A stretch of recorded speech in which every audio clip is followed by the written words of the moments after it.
பாஜக இபிஎஸ்க்கு நினைச்சதெல்லாம் நடந்துருச்சு. அவர் நயினார் நாகேந்திரன் கேட்கிறாரு, அவங்கள போட்டாச்சு. அண்ணாமலை வேணாம் வேண்டாம், இங்க தமிழ்நாட்டுல நாங்க தான் தலைமை ஏற்கணும், நான் தான் தலைவர், எஸ் நீங்களே தலைவரா இருங்க, நீங்களே தலைமை ஏற்றுக்கோங்க. கூட்டணி ஆட்சின்னு அமித்ஷா பேசுறாரு, இப்ப மாத்தி பேசுறாங்க. சோ அப்போ அண்ணாமலை இருந்தா இந்த மாதிரியான விஷயங்களுக்கு ரொம்ப ஸ்ட்ராங்கா கவுண்டர் பண்ணுவாரு. கூட்டணி தலைமை எடப்பாடியாவே இருந்தா கூட இவரோட அப்பராண்ட் இருக்கும், அது தேவையில்லாம கூட்டணிக்குள்ள ஒரு சிக்கலை உருவாக்குங்கிறதுனாலதான் இபிஎஸ் அண்ணாமலை வேண்டாங்கிறது சொன்னாரா, இல்ல அந்த பழைய பகை அப்படியே கண்டினியூ ஆகிறதுனால வேணாம்னு சொன்னாரா? என்னை பொறுத்த பழைய பகை தான் காரணமா இருக்கும். ஈகோ கிளாஷ் ஏற்பட்டதில்ல, அதுதான் காரணமா இருக்கும். அதுல சில சொல்ற அதிமுக காரங்க சொல்ற சில இதெல்லாம் லாஜிக் இருக்கு, சில கருத்துக்கள்ல லாஜிக் இல்லை. ஆகையினால அதிமுக அண்ணாமலை இண்டிபெண்டா செயல்படுகிற கூடியவன். அதனால அவரோடு இருந்தா நம்மால இணங்கி செயல்படக்கூடாது.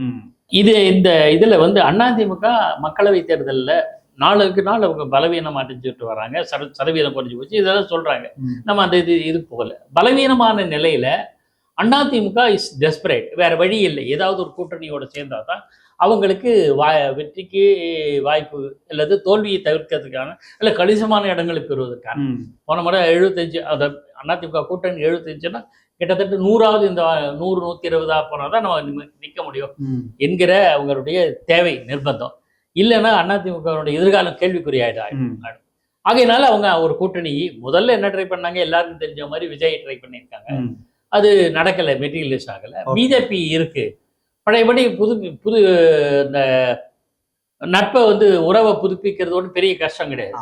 ஆனால் அதுக்கு ஒரு கண்டிஷன் இவர் சொல்லலை, நான் அப்படியெல்லாம் கண்டிஷன் சொல்லலைன்னு எடப்பாடி பழனிசாமி சொல்றாரு. அப்படின்னு சொன்னாலும் அண்ணாமலை மாற்றம் அவர்களுக்கு ஒரு சாதகமாக அமைஞ்சது. எப்போ, அதாவது பாஜகவுக்கு புதிய தலைவர் குறித்த ஒரு தேர்தல் அறிவிக்கப்படுகிறது, அதுக்கான நாமினேஷன் வேட்புமனு தாக்கல்லாம் அந்த ப்ராசஸ் எல்லாம் நடக்குது. வேட்பு மனுக்களில் நயினார் நாகேந்திரன் மட்டும்தான் தாக்கல் பண்ணார், அண்ணாமலை தாக்கல் பண்ணவில்லை. இதை பல தடவை அவர் சொல்றார், அண்ணாமலை நான் ரேஸ்ல இல்லைன்னு வெளிப்படையா சொல்றேன். இந்த மெசேஜ் அதிமுகவுக்கு மெசேஜ், நான் இல்ல, அதிமுக கொடுத்த மெசேஜ் மறைமுகமா தான் எடுத்துக்க முடியும், அல்லது மேலிடம் சொல்லியிருக்கும், நீ இப்படி சொல்லு அப்படின்னு சொல்லியிருப்பாங்க. இதெல்லாம் இப்படியெல்லாம் ஆகி நயினார் நாகேந்திரன் என்ற தலைவர் தான் வருவதற்கான உறுதியான பிறகு ஒரு நாள் முழுவதும் காத்திருந்த எடப்பாடி பழனிசாமி மாலையில தங்களுடைய சகாக்களோட புறப்பட்டு அமித்ஷாவை தனியார் ஹோட்டலில் சந்திக்கிறார். வழக்கமாக சட்டப்பேரவை தொடர் இல்லாத காலங்களில் சொந்த ஊருக்கு போகாமல் இருந்தார்.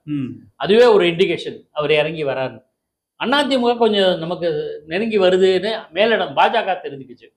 ஸோ பாஜக இந்த முயற்சி இறங்கியிருக்காங்க.